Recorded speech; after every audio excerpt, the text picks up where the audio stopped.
Hello সবাইকে, কেমন আছে সবাই? আশা করি ভালো আছে, আর আমি কিন্তু অনেক ভালো আছি। আচ্ছা, তোমরা কি কখনো পাকা আমকে মাখা করে খেয়েছো? আমার কিন্তু বেশ ভালো লাগে, তো আজকে আমি কিন্তু সেটাই করেছিলাম। আসলে কি বলো তো, আমাদের গাছের আমগুলো না প্রচুর টক, তো ওগুলো কাঁচা থাকতে থাকতেই ওই একটু চাটনি বা আম ডাল করে কিন্তু খাওয়া হয়, বাট পেকে গেলে কিন্তু আমগুলো নষ্টই হয়, কেউ খায় না, কারণ প্রচুর টক। তো তো আজকে কিন্তু গাছে দুটো আম কিন্তু পেকে গেছিলো, তো ওগুলোকেই পাড়া হয়েছিল, বাট ওগুলো কিন্তু এক জায়গায় পড়ে নষ্ট হচ্ছিল। তো আমি মাকে জিজ্ঞাসা করলাম যে আমগুলো কি কেউ খাবে, তো মা বললো যে না, কেউ খাবে না। তো আমার মাথায় আসলো আইডিয়া যে একটু নুন আর লঙ্কার গুঁড়ো দিয়ে আমগুলোকে মাখিয়ে খাওয়া যাক। তো বেশ কিন্তু ভালোই লাগছিলো খেতে, আর এটা কিন্তু আমি আগেই আমার মায়ের থেকে শিখেছি খাওয়া।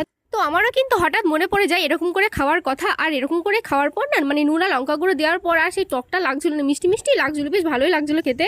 তো এদিকে কিন্তু আমি বাটি পুরো সার্ভ করে ফেলেছিলাম, আর যা লাগছিল দারুণ। আর তারপর কিন্তু আমি একটু ছাদেও ঘুরছিলাম, আর এই বিকেলের, এই গরমকালের বিকেল আর এই সন্ধ্যের ওয়েদারটা আমার না দারুণ লাগে, তার কারণ এই যে ঠান্ডা ঠান্ডা হাওয়াটা দেয় না, আমার কিন্তু খুব ভালো লাগে। আর এটা হচ্ছে সেই টক আম গাছ যেটা থেকে আমি এক্ষুনি আম খেলাম, আর এই গাছের আম এত টক, আর এই গাছে হয় প্রচুর আম। তো চলো ভিডিওটা এখানে শেষ করি, টাটা।